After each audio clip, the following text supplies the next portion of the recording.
What if I told you? What if I told you there's actually a downside to habits? I believe it. I've heard of bad habits and I've had a few bad habits. Right. And so, one of the most interesting aspects of habits is how they have that automaticity to them, and they can become, in a sense, difficult to control. Uh, I love that they referenced in the book Plato and Socrates.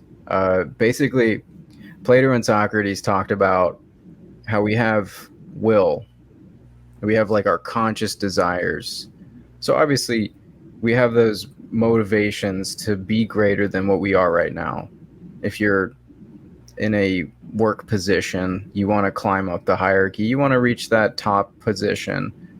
So there's obviously conflict that can come up through this. So if we're trying to be our best self, but we're in a state of, like, let's say, taking on habits like eating food that slows us down throughout the day, or like watching television all the time that kind of like puts us in this like zombie state. Why do we do that? And so Plato and Socrates called that, it's weakness of the will, which is kind of interesting because in some sense, like before we even had like the modern psychological approach, they're talking about will. And we know, and as we're going to get into further, that willpower is actually something that we can demonstrate through psychological studies. And it's something that you only have so much of throughout the day. So I thought that was an interesting note. So habits are typically uncontrollable unless an inner force of will acts upon that habit. So it's kind of like an inertia effect where you keep on doing this thing until a greater force acts upon it. So it's like the same exact concept there. And so what is that?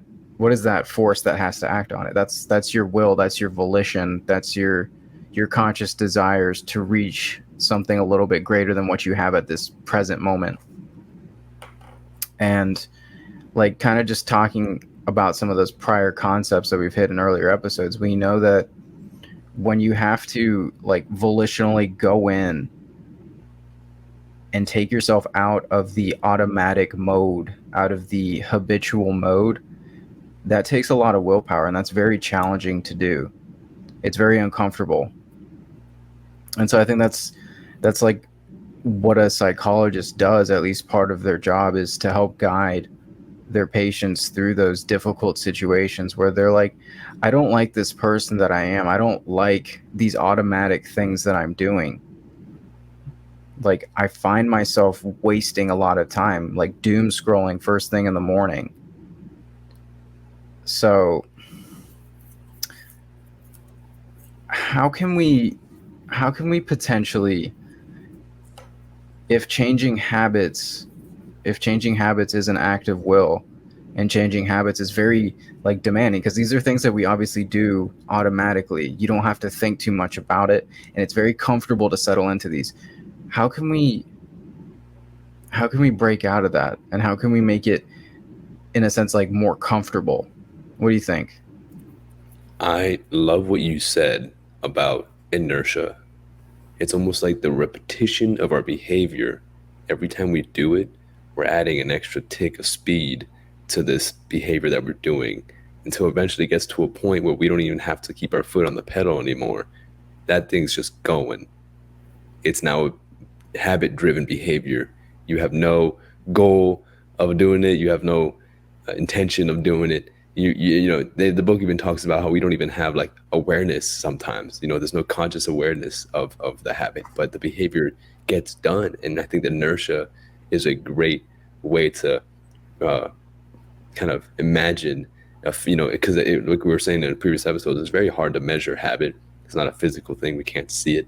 We can't feel it, touch it, smell it, taste it. Maybe the behaviors we're doing are physical, but besides the point, If you could help our audience and help each other have any kind of physical rationale or understanding of what a habit is, I think inertia is one of the best ones. And as something with inertia, you need something, physics speaking, you definitely need to have something capable of stopping that moving object, or else it's just going to plow right through it, you know? And in this case, the only thing that's capable of stopping the steam train that we've built through repetitions of behavior is our willpower. And it's almost like a protagonist in a movie. All the odds are stacked against you. Only thing that could stop this train is your willpower, and you only have a limited meter of it every day, and you only have so much of it. And eventually, it gets to a point where you don't even want to do it anymore because we'd rather have the comforts in our habits than stand up to the steam train and let it hurt because it hurts, to be able to fight back against the habits that you've built. And I would love to, I think, study more about willpower. It just sounds like such a fantastical thing. Willpower, the power of will. It's like, what is this? What are we talking about? Like, what is willpower? It's just your like stats on how much you could will something, you know? And I think we all have experienced in our lives many tasks that demand willpower. And really, I think to me, it's just the ability to go against the odds, go against the comfort zone, and push yourself through the discomfort in order to attain the goal that you want to achieve. You have to have that willpower. I would love to find more studies discussing the psychology of willpower alone, because it's very clear that as we're studying habits here, which could be either amazing and work for you, or they could be bad habits working against you, willpower is one of the only things that you can use to combat it. So I would love to learn more about how to strengthen my stats and willpower. It's very interesting. It's it reminds me a lot of, like, in so many video games, it's the endurance gauge essentially. It's like, okay, this is the meter that essentially goes down when I try and make moves. As I'm trying to make moves throughout life, I see this meter slowly start to go down, and I have less and less abilities to do what I want to do. So there is some evidence that does exist with regards to the discussion of how can I improve my willpower. And it kind of goes something like this. Okay. You reach that point of mental fatigue. And one of the best times to do this is at the end of the day, after you finish an entire like work day. Okay. So I've just finished essentially sitting. Let's say it's a really boring desk job. I've finished answering emails, getting phone calls, getting sales, doing all that sort of thing. And then I get home. You are toast usually after that. And like you might be able to squeeze in like a nice walk or something like that, but you don't really have much mental energy after that. It's like increasing the resistance. Like it's so funny. Almost everything in life you can apply to like the gym mentality. But you reach that point of fatigue and you push a little bit further. Okay? And you actually you can, this is measurable. So I've hit that point at the end of my workday. I'm tired as crap. I don't feel like doing anything.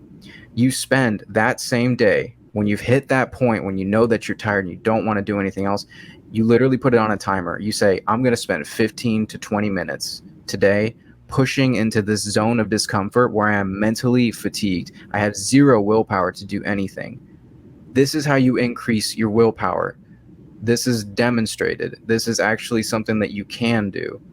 So you reach that point of mental fatigue and you push a little bit further and you measure it so you can actually gauge your improvement over time. So I say today I'm going to do 15, 20 minutes. Guess what? I'm going to try and repeat that the next day. Still doing 15 to 20 minutes. It's kind of like my 15 to 20 pound dumbbell. What am I going Low to do? resistance. Yeah, exactly, man. Just a little low resistance there. And then what's going to happen? Let's say the following week, I'm going to increase that to 25 minutes. And I'm slowly going to find that this gets easier and I'm able to do it longer.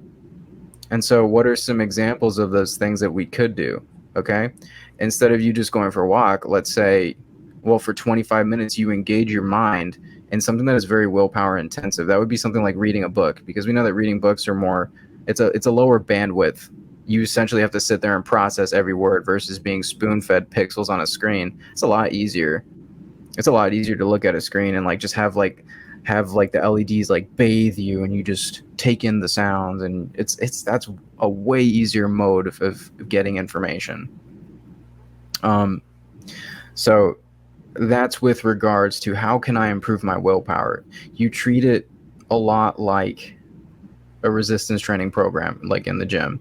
It's it's just you're doing it for your mind. You're doing it for a greater long term goal. Because ultimately, if you can improve your willpower, you're going to be a force of nature to be reckoned with. Because there is no point where you're going to get tired and you can't do those great things that you will have, not what Socrates and Plato called the weakness of will. You'll have something so much stronger, dude. Amazing stuff, because you can do it. Now, I know you won't mind if I stay on a gym. Oh, be sure to. I know you don't mind if we stay on the gym analogy here. You're mentioning an incremental increase in resistance to get this willpower up to snuff. I think there's a lot of quick fix, tips and tricks, get it now type culture that convince people that they can increase their willpower or their endurance, their ability to overcome and reach greater goals instantly. And it's almost like imagining telling someone, "Oh, you can get your max up, to double what you're at today by tomorrow. You just gotta get this really, really massive weight. And if you can push this massive one, then doing your maxes should be easy, you know? And in that case, it would be non incremental. It would be just like an overload, And I think, I don't think anyone intentionally asked for that when it comes to increasing their willpower. I think most people, like you, are smart and they find incremental ways of increasing their willpower. If anything, I think maybe like traumatic or unexpected events might be an example of something that forces you trial by fire to overcome a challenge, and then that may unconsciously evolve your willpower to being increased. But I think staying on the safer side, as I would recommend with weights, if you want to increase your max and your ability to lift heavier weights, the best thing to do is do it incrementally, because in the case of your body, you want to train those muscles to be able to take that weight and gradually increase the weight so that they could damage and repair in a way that it's within your means, as a human being, with normal muscle mass. And same thing with your brain. You have to do stuff incrementally, because you could snap, you could run out of willpower, and then you're two steps backwards. You might not pull a brain muscle the same way you might pull a muscle in your legs or in your shoulder or whatever. But I mean, You'll what do you fall into think? poor habits. Yeah, you might fall into some. That's a great example. You might fall into some poor habits. That's something that our brain might. When I say snap, it might give out, it might give in, and giving in is a great example too for people that, let's say you're trying to overcome addictions and such, rather than being unrealistic. And I know there's a lot of research on cold turkey versus gradual, but without going too much into addiction psychology, I think that's another example of, or another mentality of imagining these two approaches. It's, do you either want to go trial by fire and just quit it altogether, and then if you snap, you're just going to revert back harder than ever? Or do you kind of train yourself to gradually and be prepared for the discomfort until eventually you're able to overcome whatever challenges that once controlled you? But, either way, muscles or brain, you can get fatigued, and you have to be patient with yourself. Go on, Daniel. What do you think? I think it's a great discussion, like the cold turkey versus like a gradual tapering off of whatever addiction you're trying to break, or whatever poor habit you're trying to kick. Um, I think there's something to be said about the evidence that you give your psyche. So if I repeatedly fail at something, I'm going to start giving myself evidence that I can't accomplish this task. So let's say that I've picked up a smoking habit. If I'm repeatedly providing myself with evidence that I cannot overcome this smoking habit, then I would say it is more likely that you would benefit from the tapering off approach, the not cold turkey approach, than you would from the like hardcore, I'm just going to kick it all at once right now. Because a lot of times that repeated failure ends up telling your brain, which will then dump it into your subconscious. It'll say, this isn't something I can do. Look at all this evidence that I have to suggest that I cannot. And then you will internalize that, and you're gonna create a self-limiting belief around that. And that creation of that self-limiting belief is it's it's it's almost impossible to overcome, because then you got to do the psychological digging in your subconscious, and that's a lot of work. So there are that's some of the, I would say, the cons to doing the whole like cold turkey approach. Because if you repeatedly fail at cold turkey, and you repeatedly fail just saying I'm going to cut this out right now, like some people have success with that, but I would argue that that might not be the vast majority. Like the cold turkey approach is very challenging. Yeah, and stepping away from general addiction psychology and such, but just trying to apply this to a general audience in the sense that everyone has, to replace addiction to, like we said, like nicotine, to any bad habit. There's so many things that we're consciously aware of, or at least maybe even, I'm sure if you ask a family or a friend, hey, do I have any bad habits? I'm sure they could tell you a thing or two that you might not even be aware of. And being able to stop those can be very demanding. And one of the reasons being that the habits are automatic. Like we've said so many times before, they're independent. By a certain point, they become independent of intention. And having the simple awareness of it is oftentimes out of our grasp if we're not looking for it. You have to, I mean, what do you think? Like, you have to record yourself for a week, like do like a little documentary of yourself until you kind of start to pick up on, hey, every time I go to the kitchen, I open the fridge and I do this and that. And then after that, I do this. And it's like you start seeing the patterns. I think that might be the only way to check in on your habits. But even then, there's so many things that are just thought processes. How do you record that? You can't. How do you tell someone, oh yeah, you can't just quit cold turkey, but then you also say, oh yeah, it's also really hard to measure, and you have to practically become hyper self-aware in order to recognize all of the emotional and the environmental cues that lead you to doing that behavior. It's definitely possible, but there's a lot of work. It's just like working out, like you were saying before. You gotta make sure you got the right equipment. You gotta make sure you're doing the right stretches beforehand. You gotta make sure you're in the right location, nice safe location, a nice encouraging, motivating location. There's so much that goes into building a good routine. I think the same goes for habits, whether you're trying to build them or break them.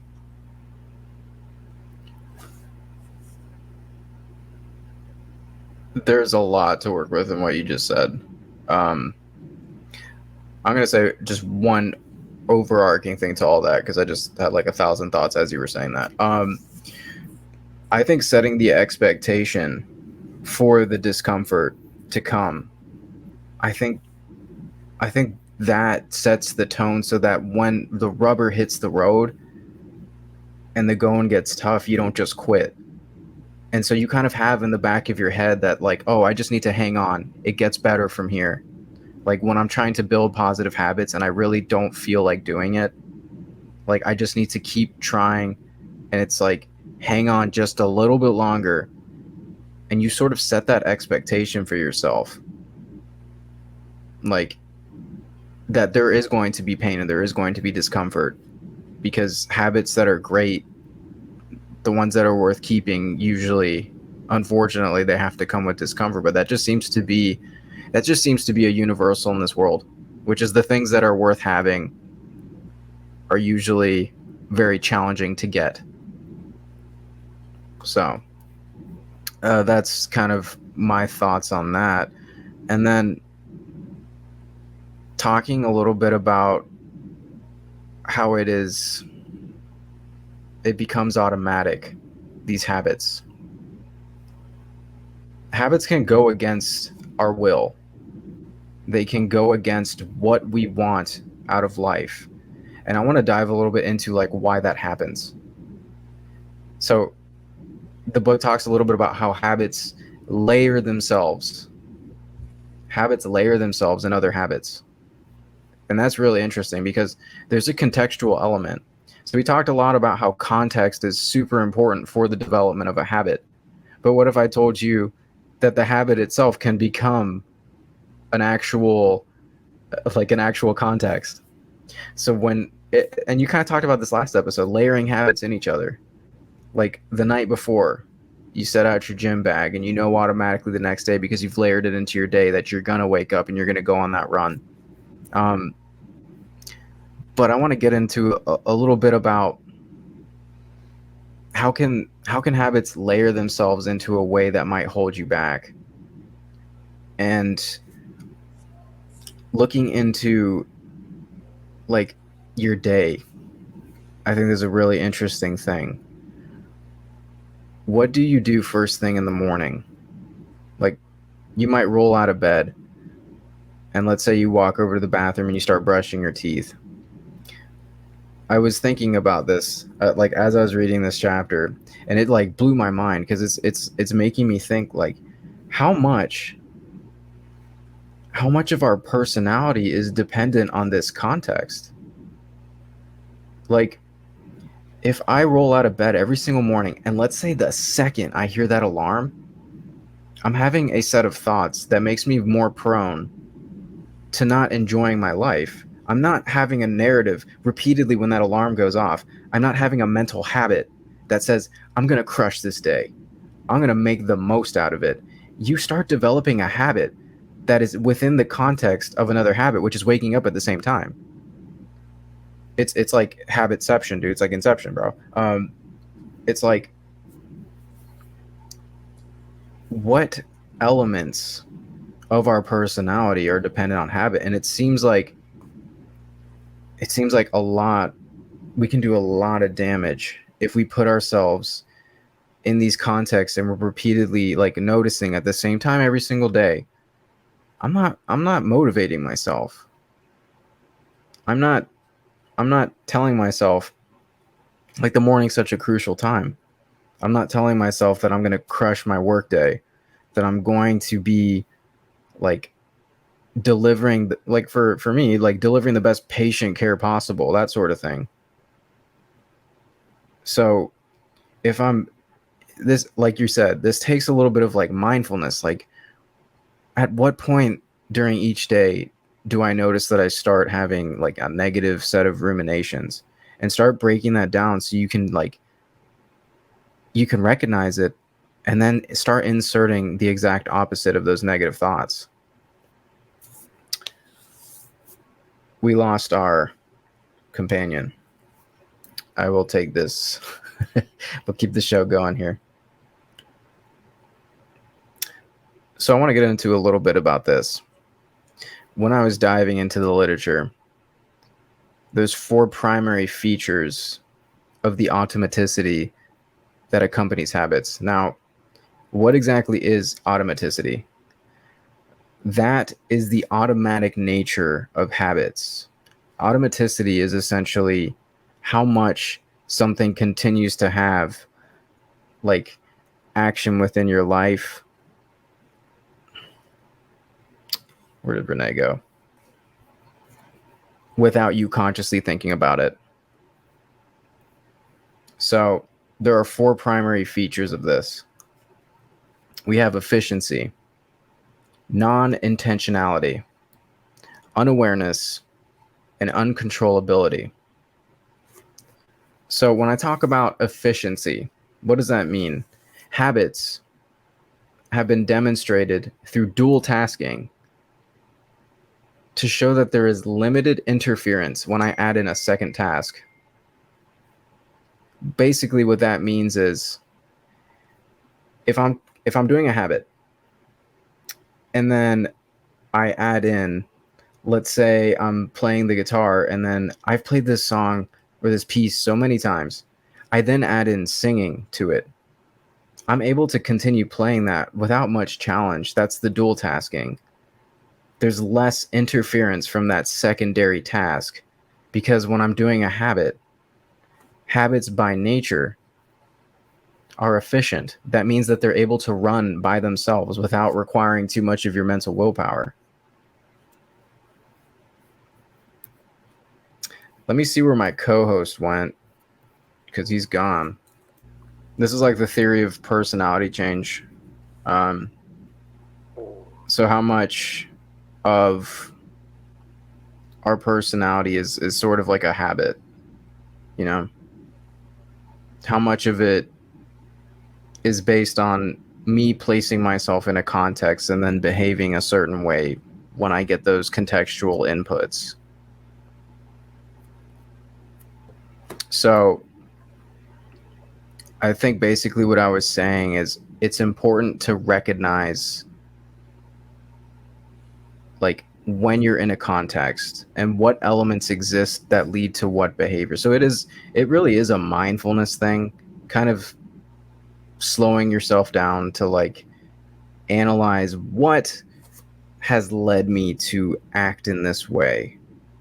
And then you can repeat those, like kind of, it's like any science experiment. You can repeat that, like repeat those contexts that led to desirable behaviors in your life. If you notice that you wake up at a certain time, you're more likely to commit to productive habits as opposed to waking up, let's say, at like 11 a.m. versus waking up at 7 a.m. Like, set that context repeatedly if you're realizing that it's giving you the results in your life that you actually want. And that's an interesting one, too. I'll have a little side discussion on that.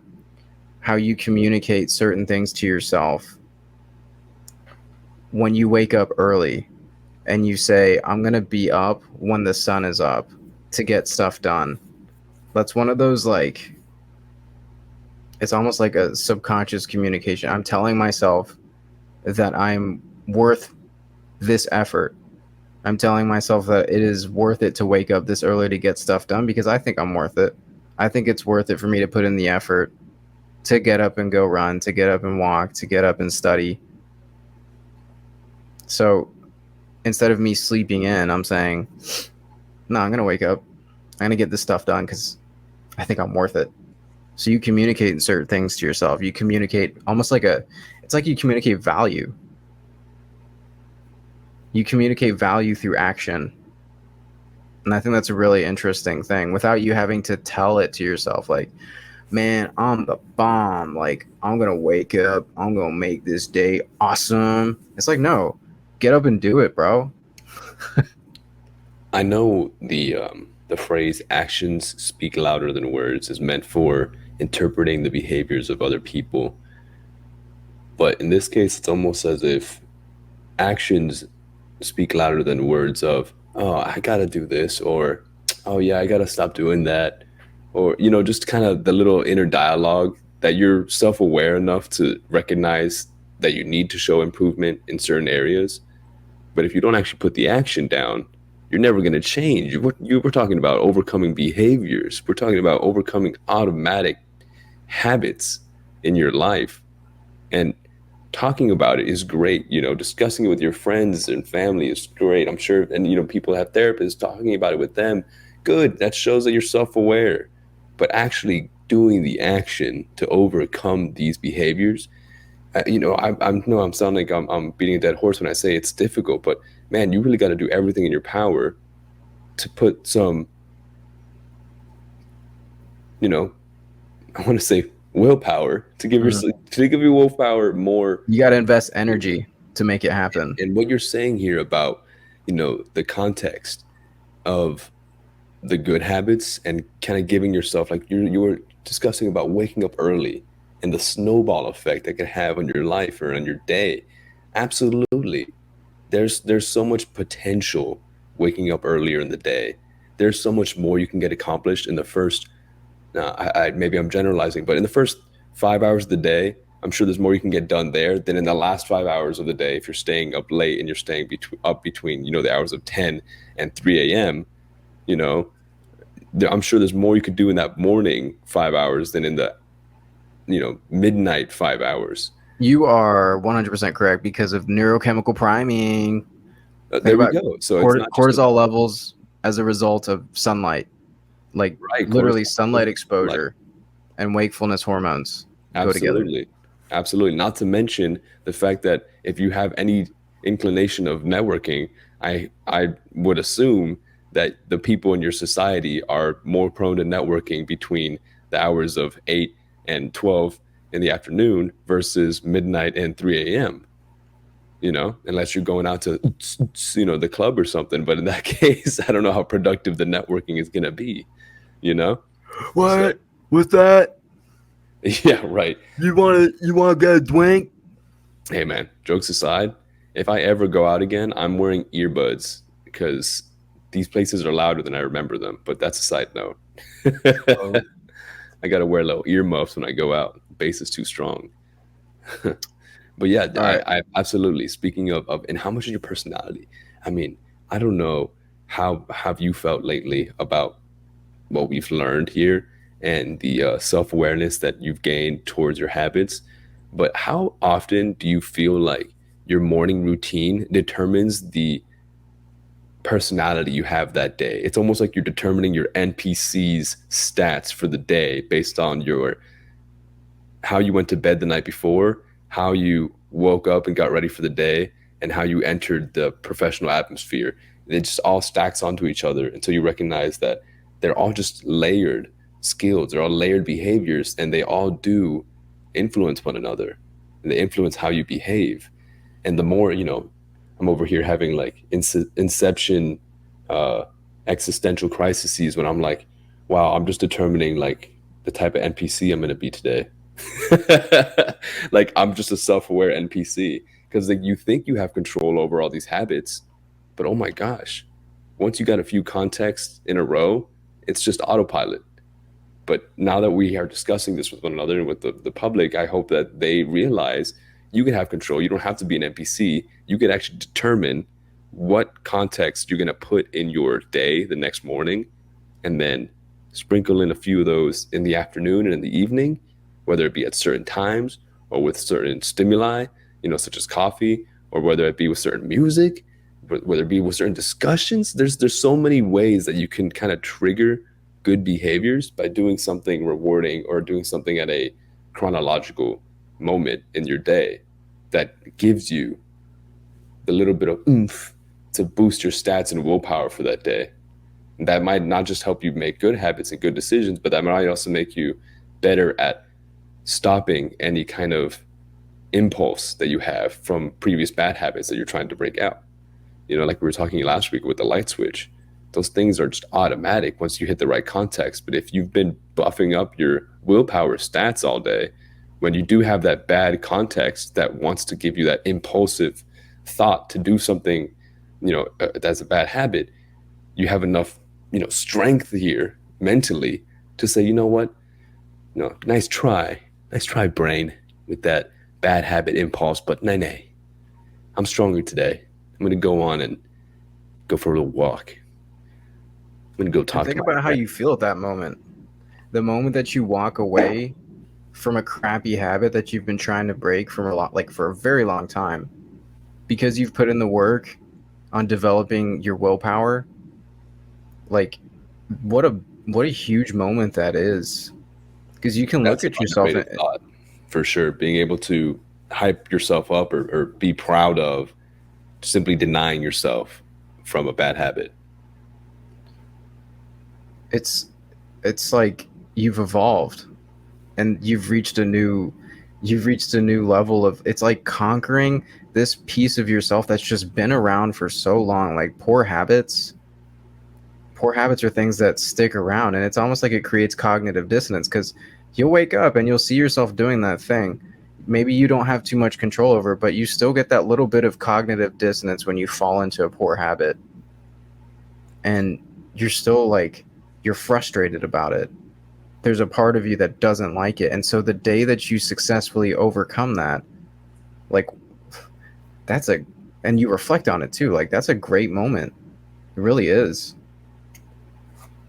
And I'm sure if you, like we were talking about it in other episodes, about like journaling or noting down, in your second brain, as we called it, you Mm. know, noting down little things that you want to do or that you like or that you want to draw attention to. Imagine being able to overcome a bad habit, getting faced with that cue, that environmental cue, denying the impulse, and then making a note of it. Like, hey, I feel like a total badass right now for being able to overcome this cue, being able to say no. Sometimes even physically, sometimes might even be like, hey, buddy, let's go do such and such, and you have to physically say no to this person, and it's not just your own brain, but you're also saying no to your friends that are delving in this habit. There's layers. Friends can be context. That just clicked in my head as you're saying. Exactly. Oh, 100%. Your Friends can be. friends are your environment. We're a And if you, social animal. dude, so if you, this gives credence to the whole idea that, like, your closest five friends have a massive impact on the trajectory of your life.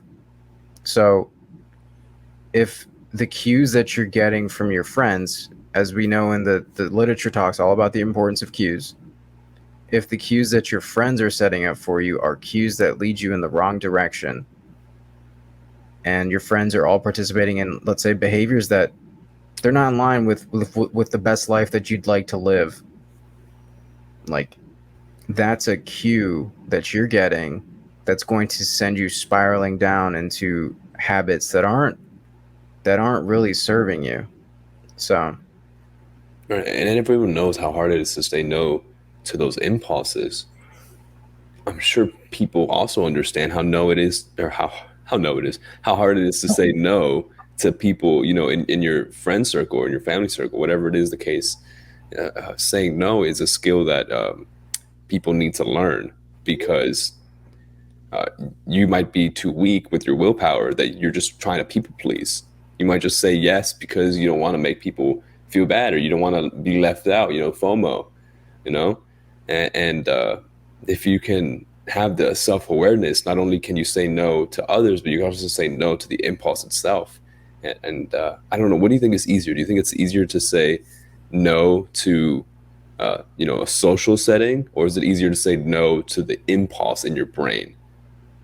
I would say the brain, because you have to have like the self awareness to even recognize it, and you have to have the willpower to go over the behavior. Then you also have the evasion of bad cues and the promotion of positive cues.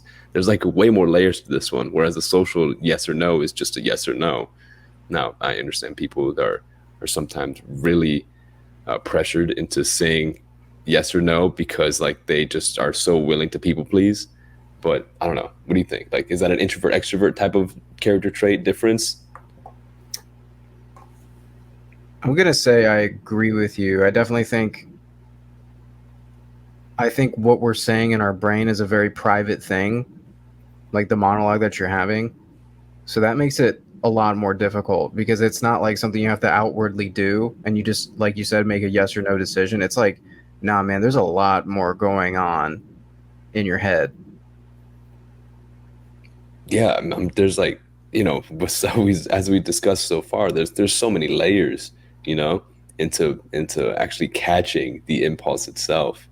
And something that I wanted to talk about today. Excuse me, I'm still nervous from my computer leaving earlier, but I want to talk about the goals and how we have to have goals when we're being intentional. But then once it's reached this autopilot state, it becomes a habit. How do you revert back to making the goal the strong motivating factor versus the habitual automaticity of the behavior being the strong factor that has control over you? How do we revert back to goals? So let's say you have a habit that you're doing.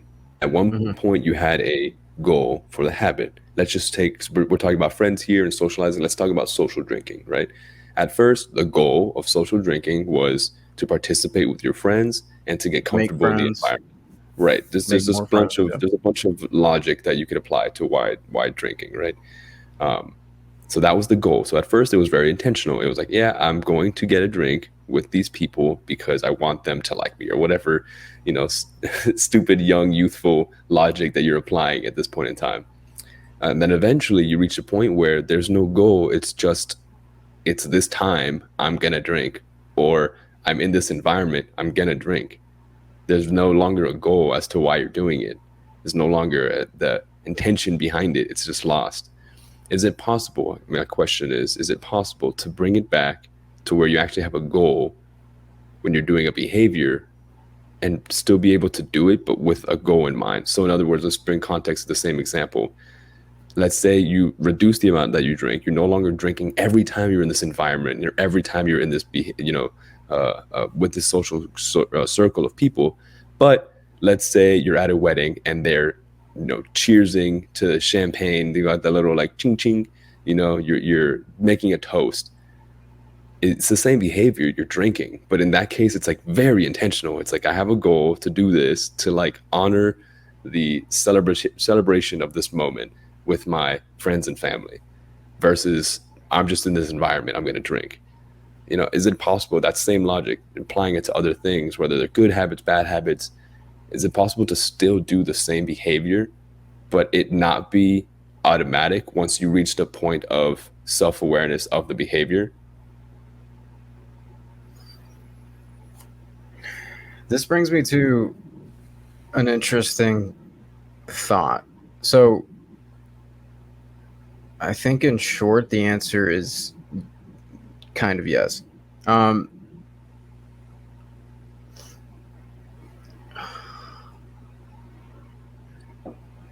so it's that concept of willpower again, but this brings me to this point, which is that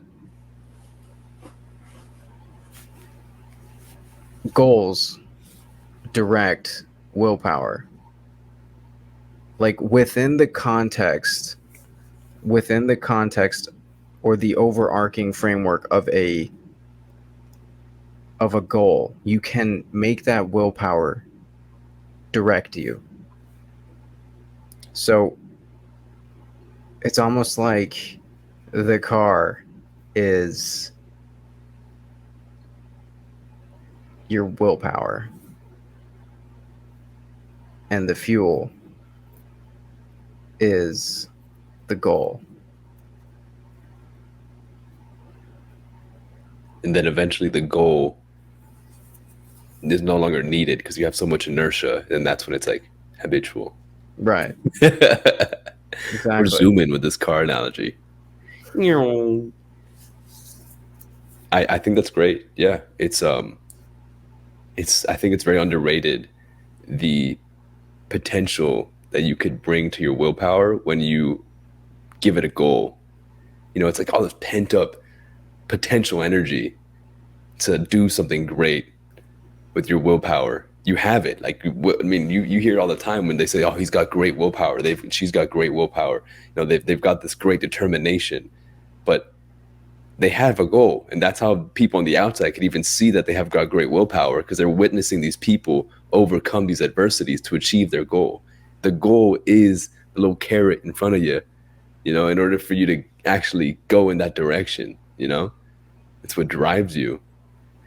So when it comes to habits, if you're able to go back to where it all started and find that goal and really like solidify it, that gives you like increased stats in your willpower. And then you can go ahead and use that to address whatever habit it is that you're trying to create or break, Because the habit themselves, they no longer need the goal. They're just this like machine that you've created through repetition. Exactly. And so I talked a little bit about it before, but I guess now that you're here, I'll keep going on that, which is basically there are four primary features of automaticity and that's what accompanies the habits. And automaticity, if you don't know yet, it's the automatic nature of an action that you're doing. So those four elements are efficiency, non-intentionality, unawareness, and uncontrollability. So I'm going to hit that first one. I talked a little bit about dual tasking. So the efficiency of a habit is really seen when they did dual tasking experiments. And so let me break down what that means. You're doing a habit, but you throw in another task on top of that habit. It's dual tasking, meaning two things. So they're able to demonstrate that if you're doing a habit and you throw in a secondary task, you're still able to perform that habit efficiently without interruption from that secondary task, versus when you take in a non-habitual task, and let's say you're trying to perform this non-habitual thing that you're doing, and then you throw in a secondary task on top of that, that non-habitual action that you're trying to do falls apart. That's kind of what they've demonstrated. So if you're doing a habit, more than likely, since it's so automatic and it's so efficient in your brain, you're able to do that without any challenges, like when you add in a secondary task. So this is like one of those things that they kind of use to confirm that, yes, habits are efficient. They run without the need for very much conscious input. So that second element that I kind of talked about was the non-intentionality. That's the frequency for which a behavior is performed, and it's more likely to be performed without conscious willpower. So you can say what you want to do, but you're more likely to perform a habit. It's non-intentional by nature. And this kind of goes back to our initial definition of like what a habit is. They're just automatic. And habits are also unaware. Like they occur subconsciously. So they occur in our non-declarative memory, which is procedural. This basically means that you can do a habit without being able to break down exactly what it is that you're doing. So like walking, the gait cycle, I'm not telling you every single muscle that I'm firing as I'm walking throughout the day. Like as a kid, like when you were just learning how to walk, like that is like you have to break down each step, like to go from that seated position to like pulling yourself up onto the couch to like just let go of the couch to support your weight, to try and like move one leg after the other. Like at that point, like you're thinking about each muscle that I need to coordinate to make walking happen. So walking is one of those, it's a great way to demonstrate that like habits, like the habit of walking that we love to do every single day as we go from place to place. It's unaware. It's part of that non-declarative memory. It's procedural, it's more complex. So it's difficult to consciously think about what goes into that habit. Another great one would be like holding a pencil, like or holding a pen. You don't really consciously think about like what muscles are going into that. It's very non-declarative. Like if I was to ask you right now, like bro, what are you doing with your fingers while you hold that pen? Or like while you're drinking water? Like exactly. Like you're not sitting there like, oh, this is how I need to turn my hand, and like I need to like flex my elbow this much and extend my wrist this much. You're not thinking about any of that. It's in your non-declarative procedural memory. Man, Um, there's so much. There's so much. I want to stop you for a second. yeah, 'Cause I could spend an hour going on each of those topics. the Starting from where you just mentioned the awareness. It's so true. We don't have and we're not thinking about it consciously. I think that's what it means, right? With independent of awareness, we're not really the habit itself, the behavior, it's not necessarily performed with micro decisions throughout the actual action itself. It's just done. The mechanism of your body, the ergonomics of it, it's all just done comfortably on autopilot. Or you could be thinking about something completely different and still performing the behavior. And then, as you said, with independent of intentionality as well, that's kind of what we were talking about before. There doesn't have to be a goal anymore. It's just happening. And most importantly, I think the coolest thing you mentioned is that habits are efficient, and this is why we do them. This is why animals, in general, are habitual creatures, because we only got so much energy in our day. We almost got so much time that we could spend. So we have to reach this point where we're just really got our behaviors down to an automatic science. And that also leaves room for us to think about anything else that might come across our day to take up the energy that we have remaining versus what we've been spending on our day-to-day tasks. Do you think that making a behavior more efficient is what actually drives it to be a habit? Do you think that if something is inefficient, it can become a habit? Or do we just do that inefficient task efficiently once it's reached habitual form? Because I was thinking about the other day, it's not like everything we do, every habit is an efficient thing. You could be doing plenty of behaviors that that might be even counterintuitive to something that you're doing later. But if you actually have reached this point of habit behavior with it, it's just efficiently done within itself. Gosh, I feel like I went in circles with the word efficient there, but That's deep. I No, think it's just it's it, ironic. it's deep because it's like It's like a rat wheel. It's like you're on this little you running in select. circles as I efficiently as possible, but I it's think still we an inefficient task. I think we definitely select for efficiency. Um, it's funny. It's almost like it speaks to the human psyche and the human nature. It's like, bro, if we can do something with less effort, we're probably going to do that. Like, uh, It's like does a whole that society does that nowadays say too. that humans are lazy? Is that what that's saying, or does it say that there's bro? Oh, this is deep.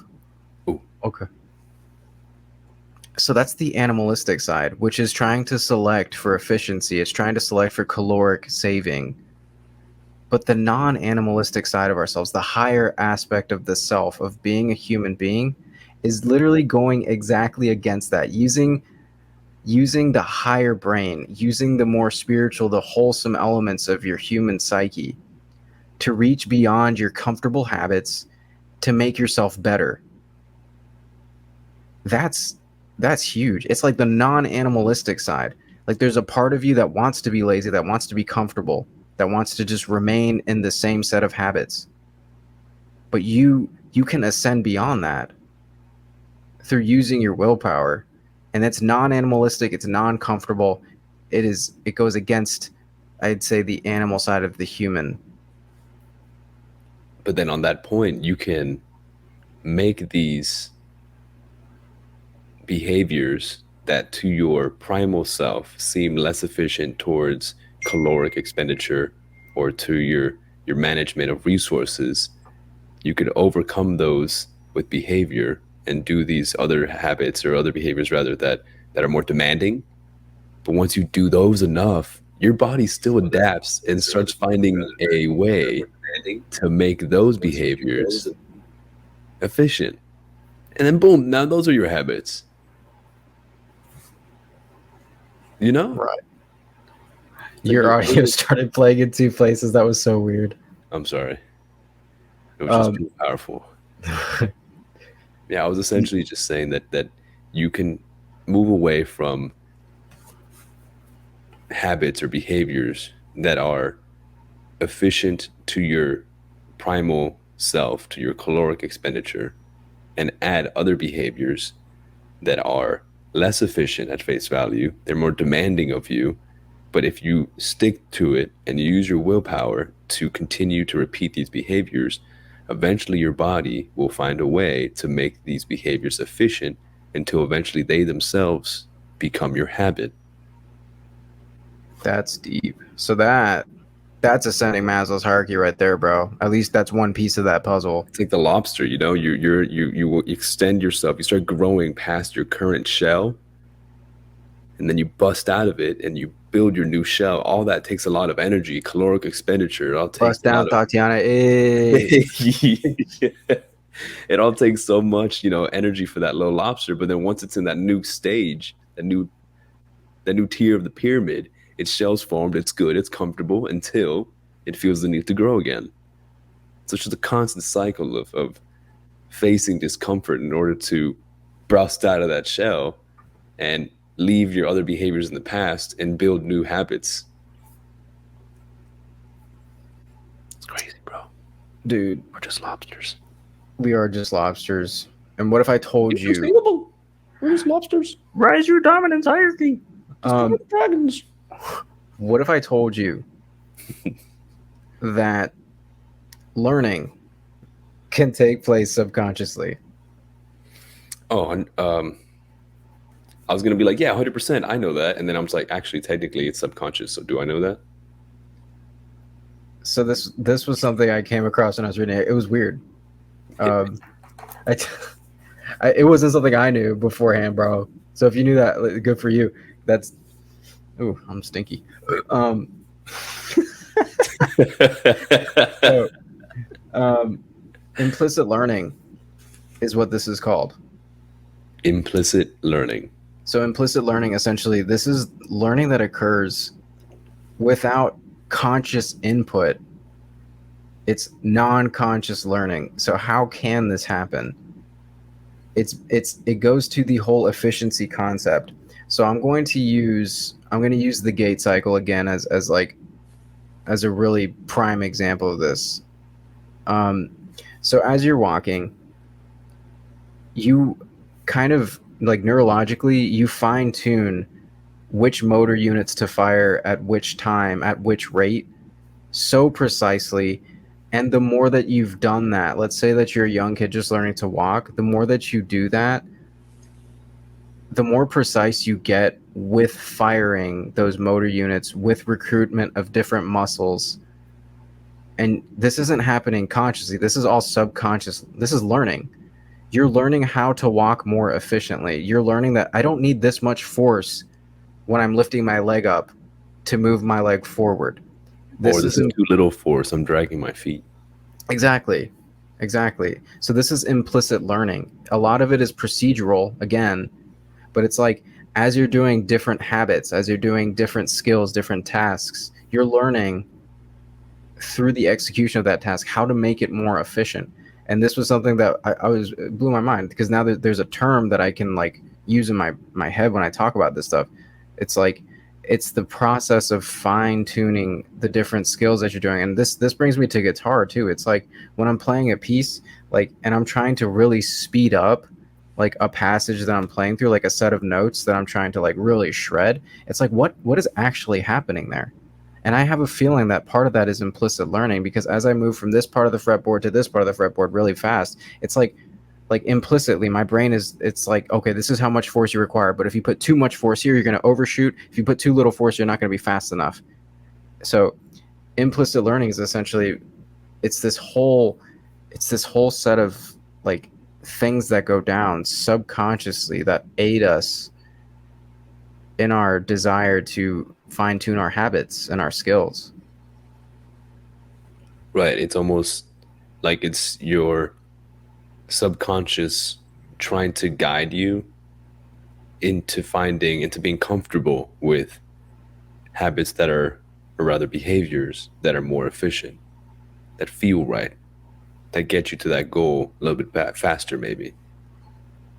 Or maybe they're more just efficient calorically or just more comfortable. And I would like to think that these are all conscious decisions, but really it's impossible. Like the more you think about it, the more you realize how much happens subconsciously.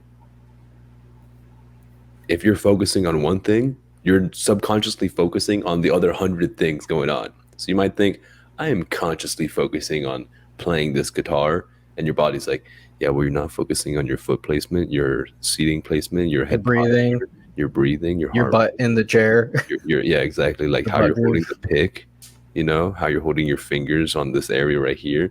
Like you're only consciously focused on one section of the guitar, and then the rest of what your body's performing and how you're perceiving the environment, it's all subconscious. It's crazy. I know this is stuff that we already know, as a society, that our brains consciously are just a little spotlight.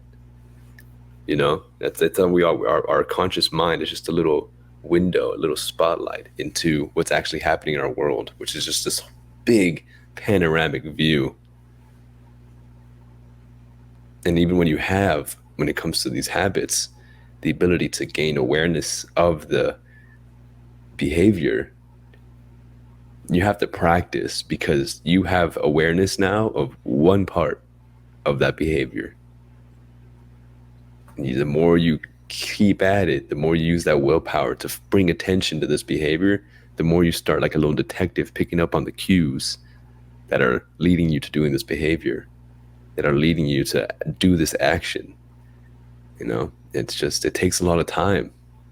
And I'm really excited to talk about this because the subconscious is something that I wish we could tap into. I think there's plenty of ways that uh, people have learned how to become more receptive to their subconscious actions, but it's never really something that you could just look into like a window.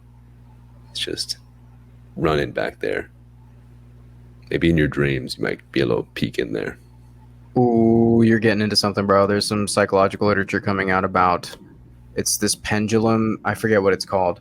It's like a brain reconditioning therapy that they're actually starting to employ now in common psychological practice, where you basically follow something and you move back and forth at a certain frequency, and it's supposed to operate as REM sleep. And REM sleep, we know, is like essentially the point when the subconscious mind is most open, and it's when you're processing things and kind of like storing stuff in your subconscious mind. So they've found that they can actually somewhat tap into this by getting you to do the rapid eye movement. That's what REM sleep stands for. REM is rapid eye movement. So they're finding that you can literally Are you kidding? start, dude. This is a topic for another episode that I'm You're sure, telling me that all the fictional, hypnotic, magical mystery boyos with the little pendulum swinging back and forth, all that hypnosis, voodoo doodoo, is actually just people triggering people's eyes into REM sleep. dude. There was Whoa, something. There was something to there's it. something there. I could see the logic. I could see it. Yeah, Your that's brain been associates the REM eye movement. That's repetitive, but the rapid eye movement to the subconscious being open and allowing it to spill into your conscious dream. Are dreams conscious? I asked as a curious boyo who has not read up on this quite yet, but is just curious. I don't think dreams are conscious. I think dreams are, as far as I've read and understand, the subconscious integration of your day-to-day activities, memory formation, and obviously, I think you can see like traces of your day Sure, in sure. your dreams. It's really interesting. Like if you write down some of it, you're like, oh, that's potentially where that came from. It's almost like it's your brain's encoding process, but it's kind of like an amalgamation of all your experiences plus the experiences of that past day where you're trying to essentially store it. I agree, but my question would be: is your awareness of the dream, or in other words, you, the viewer of your dream, is that conscious? Much like how our habits are automatic and Ooh, subconscious, and the behavior happens automatically, but you can consciously be aware and view the behavior happening or the impulse coming across your brain. So the conscious part is the viewer, yourself. And same with the brain. The dream itself is being scripted by your subconscious, but you, the viewer of your dream, is that part conscious? Much like we are in our reality, in our waking hours, how the habit is automatic and out of our control, but our viewing and our awareness of it, we can bring consciousness to that. It depends on the amount of volitional control. I mean, so some people in their dreams feel as though they do have volitional control over what they're able to do in their dreams. So I would argue that if you feel as though you're able to manipulate what goes down in your dreams, that you are in some sense conscious of that, because I mean, for all intents and purposes, it's you. Right, right. Okay, this we can save this for something else because I want to read up on this. That's yeah, that's interesting. But that's definitely fun to just play with in your mind a little bit, those thoughts. Um, I guess I'll wrap it up with one last piece here from the reading. Um, so, like I was talking about before, there were four primary features of automaticity that accompanies habits. That last element was uncontrollability. And so they've demonstrated that habits, in some sense, are not controllable. I mean, like we're talking about, yes, we can through willpower get a hold on our habits, but there is some research out there. It's called action slip research. And it's basically demonstrated that, yes, habits are often automatic, yes, but they typically occur when we're doing an automatic and familiar task. So, my favorite example, you're doing this automatic like discussion. You're putting yourself in this whole situation. Let's say you're at a restaurant and the waiter gives you food and he says enjoy, and what do you say? You too. And Me you're like, no, too. Oh, no, not you're again. not eating the food. Or another good one, you're driving home from work and you have your routine drive, and your girlfriend or your waifu, she said, hey, can you stop by the grocery store on the way home? And you're doing your routine drive on the way back from work. The entire time, because it's your routine drive, you did the same thing and you didn't stop by the Publix that she asked you to stop by. It's action slip. So you're doing an automatic and familiar task, but you slipped because, well, Right, you were research has expected to do something demonstrated outside of that, and you just exactly. went on through with your habit. And so there's other studies that have kind of demonstrated this a little bit more objectively, other than like action slip research. Several studies have looked at the actual brain activity that happens. So after an action has been sufficiently practiced and has become habitual, we've found that brain activation decreases, specifically in our favorite region, the prefrontal cortex, which is that guy that we talked all the time about in meditation, which is the boyo that thickens, increases in gray matter with more meditation. Um, so if that's the case, these are the key processing areas, um, and they're becoming less active, as well as like the cingulate cortex and the posterior parietal cortex. All those regions that are associated with executive function, advanced thinking, and reasoning, like those all start to decrease in overall brain activity, which was seen through EEG studies. Um, so if that's the case, I think that further lends credence to the fact that yes, habits are in some sense uncontrollable if the regions of the brain that are associated with conscious control are gone. Right, it's not like the those areas of the brain are certainly not gone, but the action no longer has to Decrease, I should say, bypass. not gone. Right, but the action no longer has to bypass through these regions of the brain. The behavior no longer has to be processed by these regions of the brain before executing the action. That's how it maintains this automaticity, this level of unawareness. Because when you are first learning how to swing a bat or something, you're super conscious about how you're swinging it and how you're doing this and that. Your footing and everything. It's all very conscious. And then once you reach this point of automaticity, and it's a habit, you're no longer processing this swing in all these areas of your brain, like the prefrontal cortex that you mentioned. I think it was the prefrontal cortex, the anterior cingulate cortex, and the posterior parietal cortex.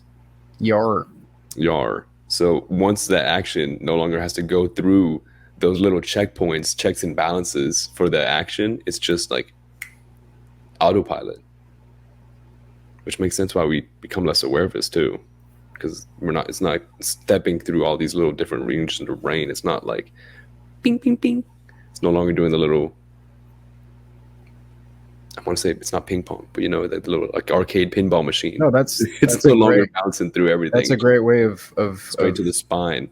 Giving an analogy to it. Yeah, it is. It's like straight to the lower regions of the brain, because a lot of the more complex activities tend to like send the signals to different regions of the brain, because it's like, hey, did you get that? Did you get that? Did you get that? We're coordinating, as opposed to something that's more automatic, a habit, more automatic. It's just like, we know everything we need to do. We'll send it down, as opposed to like the whole ping pong thing. That's like a perfect way of describing it. It is like a game of pinball almost. Pinball. Yeah.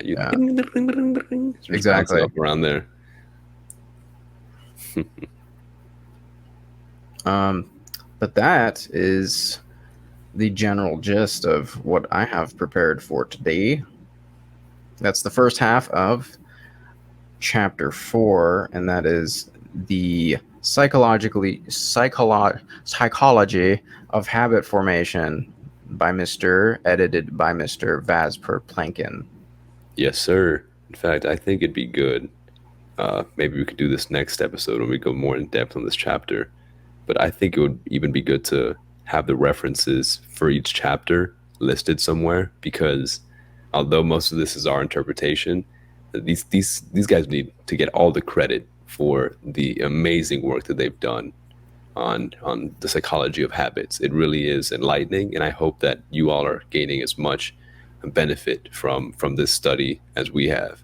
So thank you very much to all the authors that have contributed to this work, and of course the editor Bas Verplanken, and the Springer, I believe, is the name of the publishing house. Publisher. Probably. So quite literally, shout out to all of them, and a million thanks. And I hope that next time we can go more in depth into this chapter and bring out some of the juice that is available in this amazing textbook.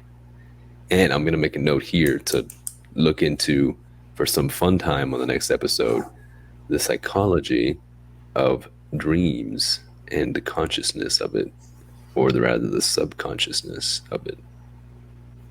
If you have any questions about that, please let us know in the comments, and I will happily be your little research runt, and I will go through and find any relevant articles and describe it for you all here the next time we speak.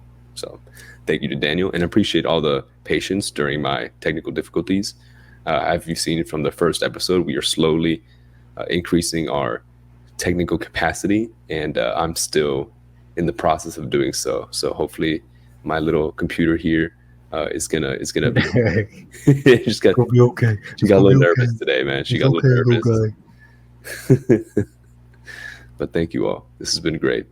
Here on Nurturing Our Nature, there's so much room to improve, and I think that's a great analogy to the actual psychology of ourselves and how much we have to improve as we explore the nature of our minds. Bruh.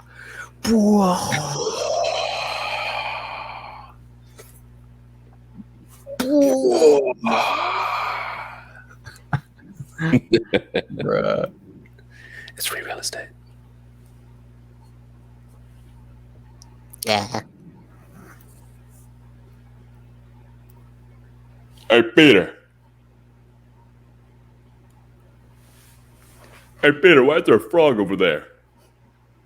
Hi-yo. Hi, my name's Kermit the Frog, and I'm a frog, obviously. So I could be here, I could be there, but I can't be at home because Miss Piggy's mad at me. Miss Piggy.